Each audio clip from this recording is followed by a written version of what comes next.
Senator Harris, thanks for inviting us on your bus. Thank you. Welcome to the bus, the For the People bus. For the People bus. Over the last few days, there's been an escalation in how to describe the president among many of your opponents. Yeah. What to label him, whether to label him a racist, a white nationalist, a white supremacist. Mm-hmm. Does that matter? Labeling him matter? I think it overlooks the fact of the truth about the history of our country and where we are.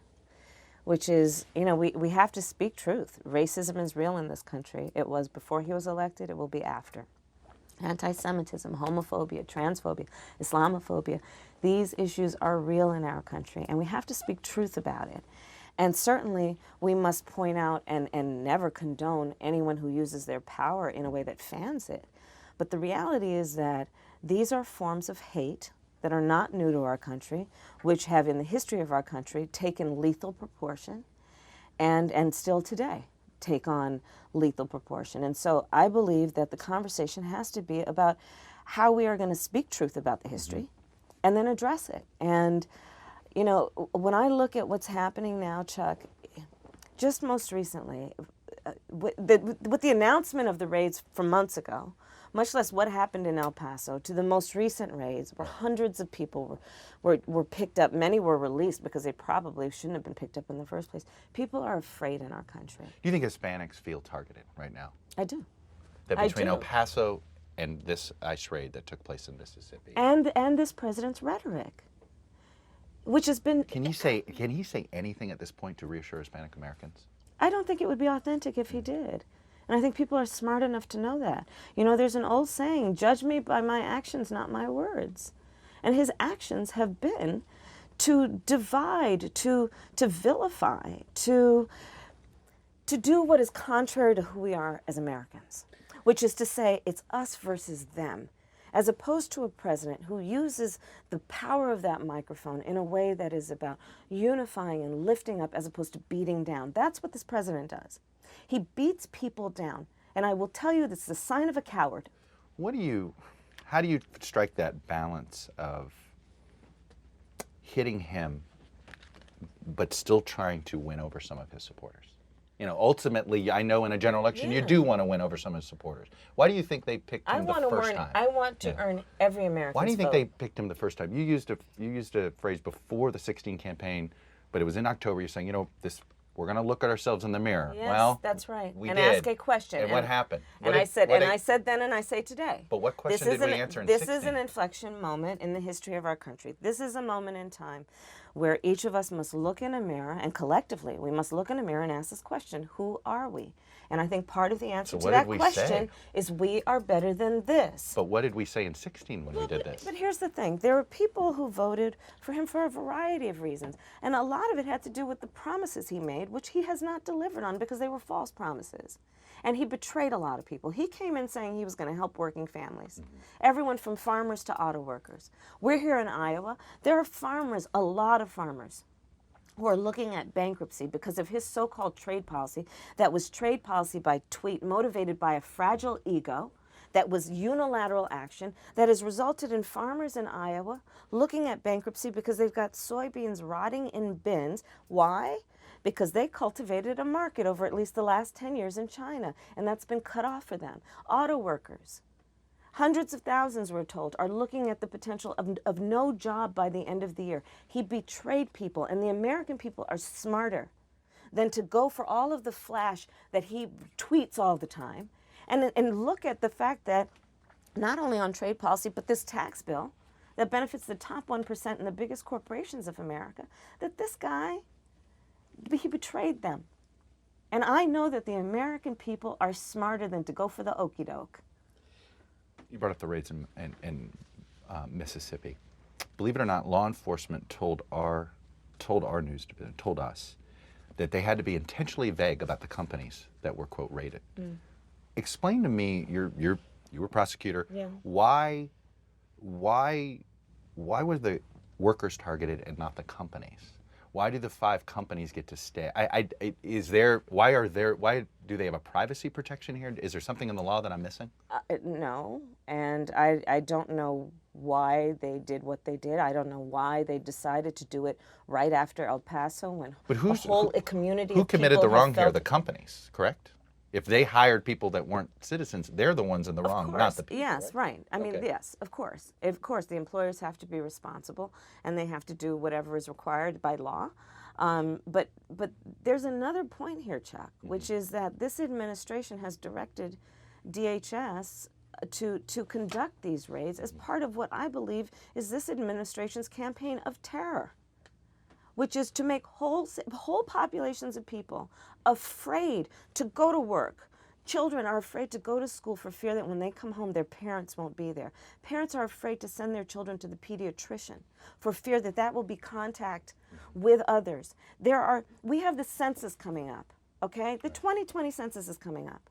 We do this census every 10 years in America, and which is that we count who's here.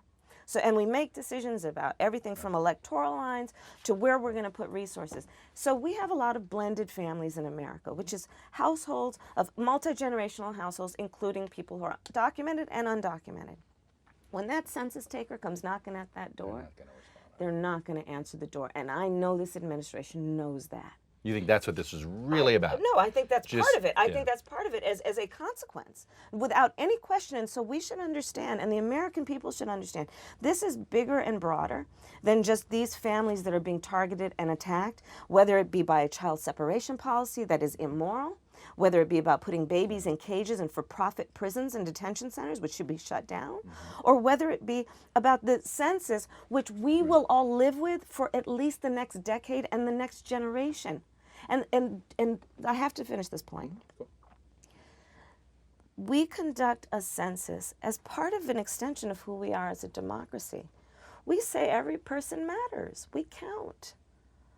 We make decisions based on who's here and what they need. And you and I will both suffer if that census count is flawed. And I'm telling you that given the policies of this administration, that is going to be a flawed census. You have spoken about race as a national security issue. Yeah. You've spent time in the Intel Committee. You've been involved in the Russia investigation, and you've said that Russia targeting us on race proves that our racial strife is a national security issue. How do you get the public to see it that way? Okay, so Russia interfered in the election of the President of the United States. Regardless of what Donald Trump says, listen to the intelligence community. They tell you that that is true because it is true. Okay, so that's a fact. Should we label Russia a state sponsor of terrorism? I think that is a debatable point, but I will say Ukraine, that they're an adversary. the UK, There's no United States? question they've committed human rights abuse. There's no question they are an adversary. There's no question that they have attacked America's democracy. Right. But not just ours. I mean, Ukraine. Well, of course, Crimea. We can Yeah. look across the board, of course. But here's the thing: we also have to, on this election issue, understand that this long-standing adversary decided that they wanted to attack us. They wanted to attack us where we are strong. And one of the almost intangible strengths of America is that we can hold ourselves out as a democracy, imperfect though we may be, flawed though we may be. And it's an intangible strength. It gives us the authority to walk in rooms and actually talk about human rights, talk about civil rights, talk about concepts of freedom, right? So they decide, let's get at them. Let's attack that. So they decide to attack what is the strongest pillar of a democracy, which is free and open elections. So let's get Americans going at each other. What's going to get heat? The easiest way to do it. And they tried out a bunch of different things, and you know what caught heat? The issue of race. So Russia exposed America's Achilles heel. And all of a sudden then, guess what? For those who want to marginalize the conversation about race and racial inequities and say, oh, well, that's identity politics or that's this or that's that, guess what? Now it is also a national security issue. And we need to deal with it. And we need to deal with it. Being on the Intel Committee, what is the hot spot that you have learned about now that we're not paying enough attention to? What is something that you're picking up on this Intel Committee, you realize, boy, if I'm president, that's going to be on my front burner? It's everything that you know about. It's everything from cybersecurity, which includes, listen, previously, Jay Johnson, the previous head of the Department of Homeland Security, designated our elections infrastructure as critical infrastructure of the United States.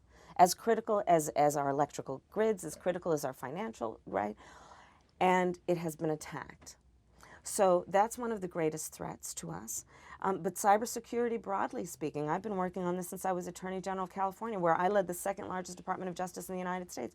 We have got to do a better job of securing our infrastructure as it relates to our power grids, as it relates to our what is going on in terms of our medical systems, what is going on in terms of our financial systems. We are very vulnerable to cyber threats.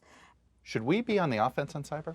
Meaning, we're vulnerable to some threats, but we open this Pandora's box. We use cyber, perhaps, I know you can't confirm, nobody can confirm, to mess with Iran's nuclear capabilities. We've been on the offense on cyber.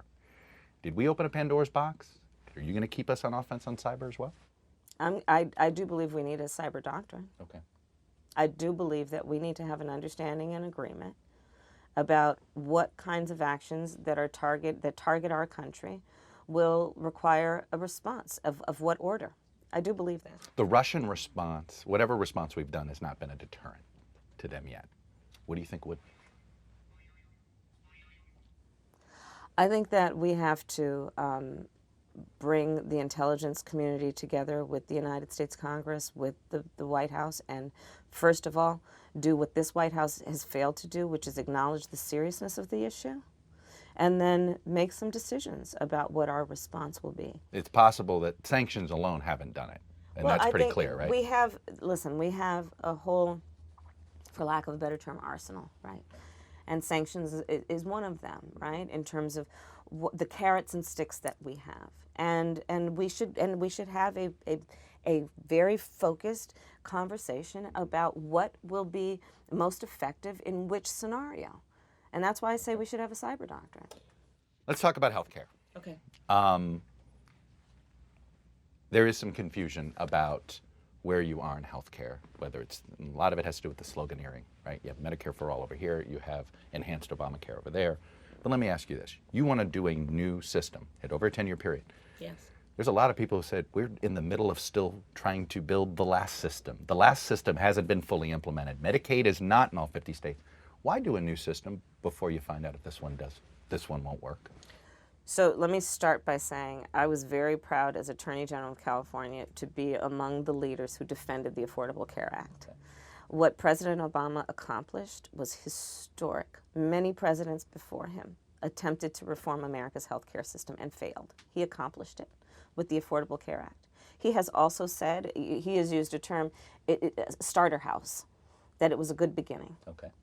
We need to build on it. Why? Because currently there are 30 million Americans who are without health care. Well, there's building on and there's buying a new house. And I say this if we're going to use the house analogy. I guess the question is your plan... As your family grows, you probably need a bigger house. Well, and that's the question. But you see that you're doing a transit. It's been hard enough to implement Obamacare. Why try to implement some people in the house are out on the porch and in the rain and in the snow, and we got to bring them in. We could beat this metaphor to death. No, there's no doubt. And one could argue that the problem with the healthcare system is it's only been an addition on a single house, that we haven't tried to build a new infrastructure. That said.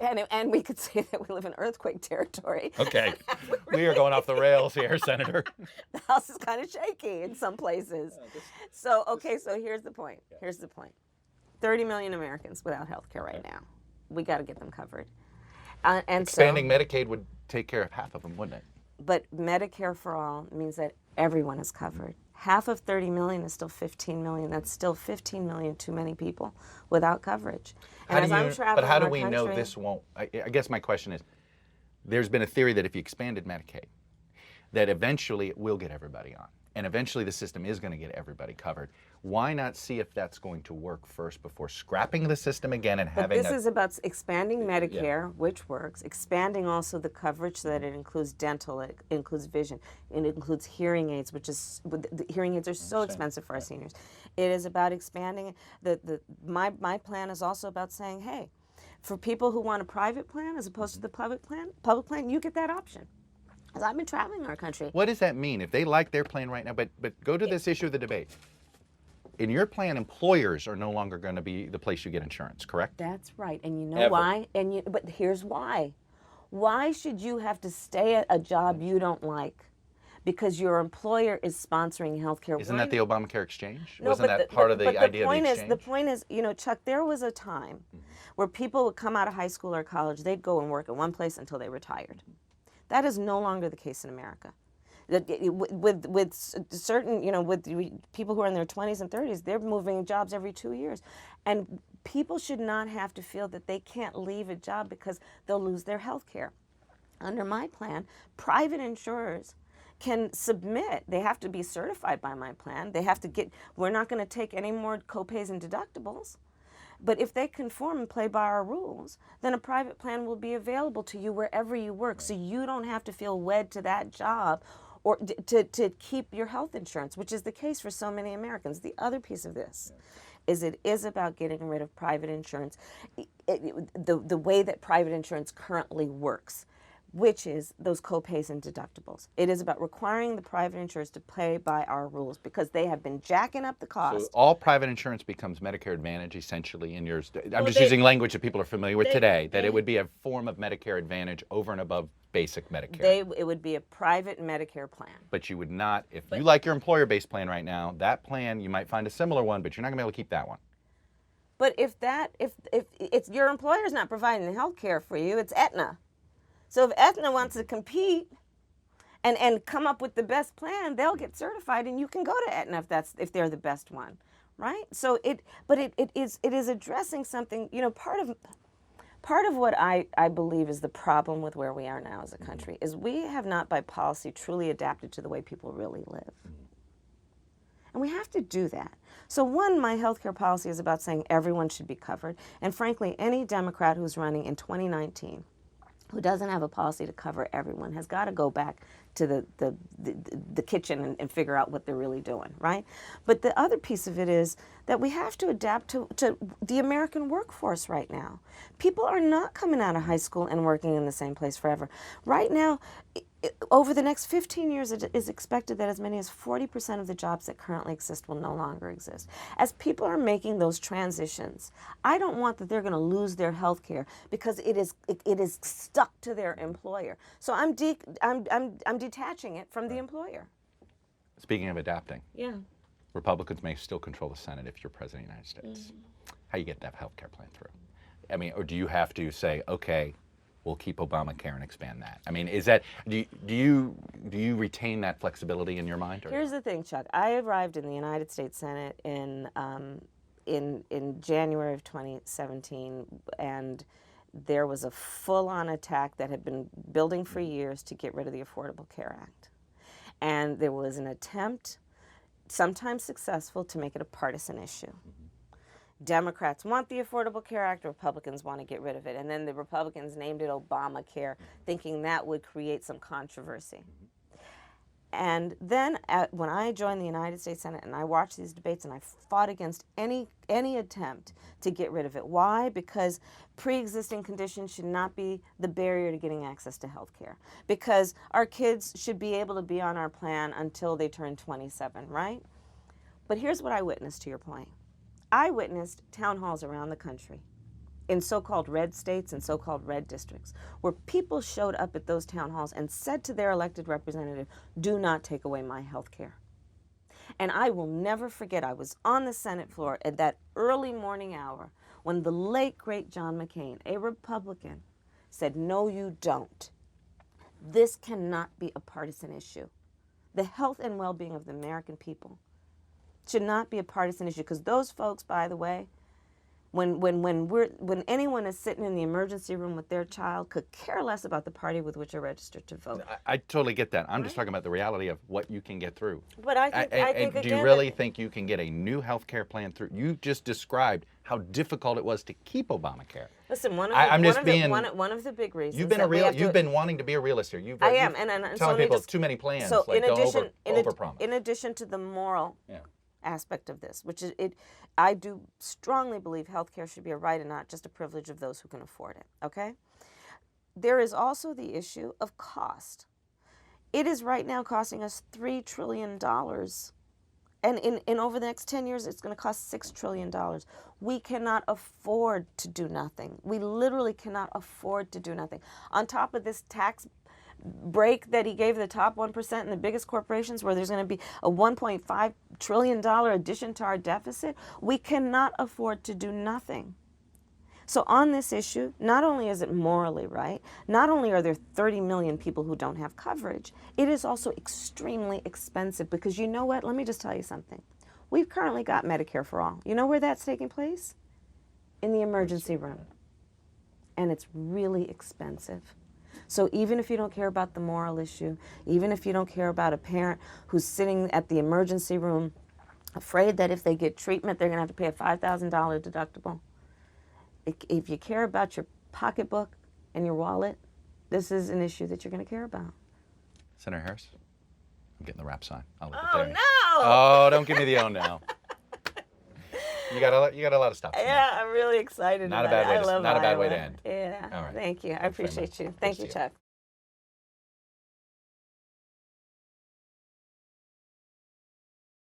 Hey NBC News fans, thanks for checking out our YouTube channel. Subscribe by clicking on that button down here, and then click on any of the videos over here to watch the latest interviews, show highlights, and digital exclusives. Thanks for watching.